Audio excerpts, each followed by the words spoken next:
Magandang araw ho sa inyong lahat. Ako po si JDB, ang inyong abang lingkod. Pag-usapan natin ngayon, ito hong pinagkakalat.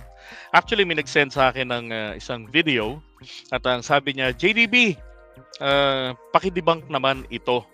Kasi doon sa, I guess that was in TikTok na, saka meron din sa FB, sa YouTube na vlog na sinasabi ay si Duterte inimbitahan ni Donald Trump.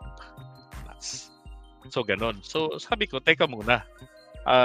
Nasa Batangas ako noon eh. Sabi ko, i-google ko muna. Now, ginugol ko nga po. Alam niyo kung kailan nila nilabas yun? Right after this congratulatory message ni Duterte kay Trump. Ayan, November 6, 2024. Sabi niya rito, I extend my warm congratulations to your election as President of the United States of America. I hope your new mandate will bring renewed optimism and strength to the American people during these challenging times. I look forward to the success of your administration and to our shared aspirations for greater peace and prosperity for our countries and peoples.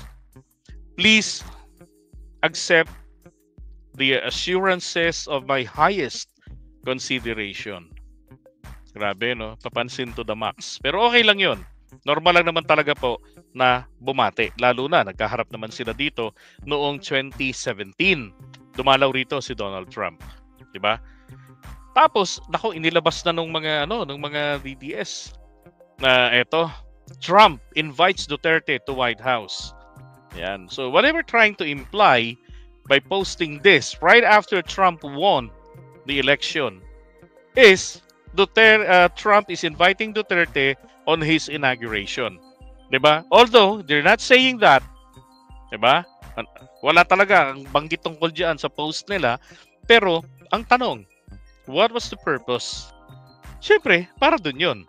Okay?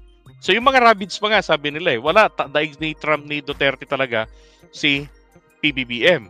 Sabi ko, ano kung hindi imbitahin? Ang sabi nga ni Cocoy Romualdez, wala pa siyang balita kung magi-invite ba ng ibang mga ng ibang mga world leaders si Trump sa kanyang inauguration. Wala pa pong balita. Wala pang feedback, kumbaga, or anumang pahayag mula sa mga alagad ni Trump.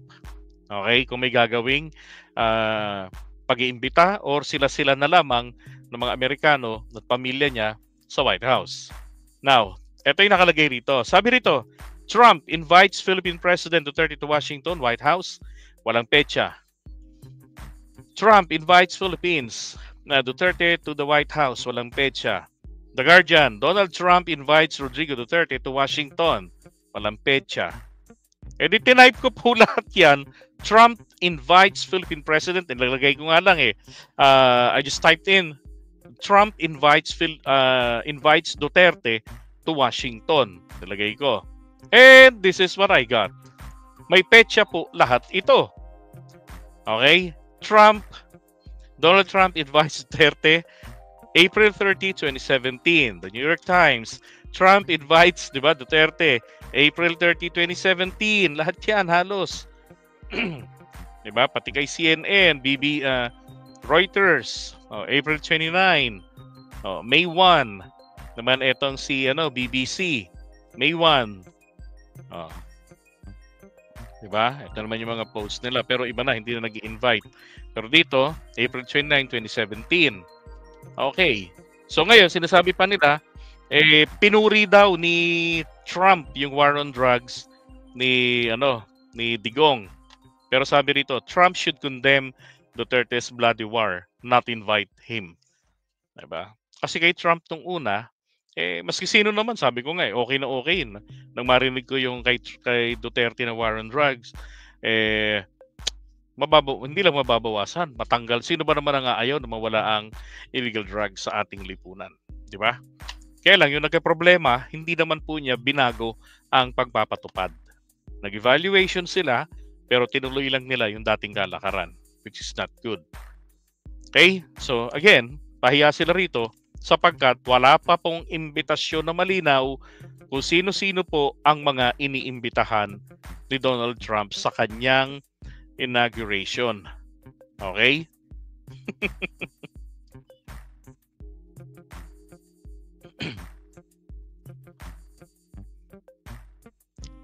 Alright, so iwan muna natin to. Basta 2017 yung invitation. Tingnan natin kung may invitation panibago para sa 2025 na inaugurasyon ni Donald Trump. Again, January 20 pa po siya manunungkulan bilang pang 45th President ng Amerika.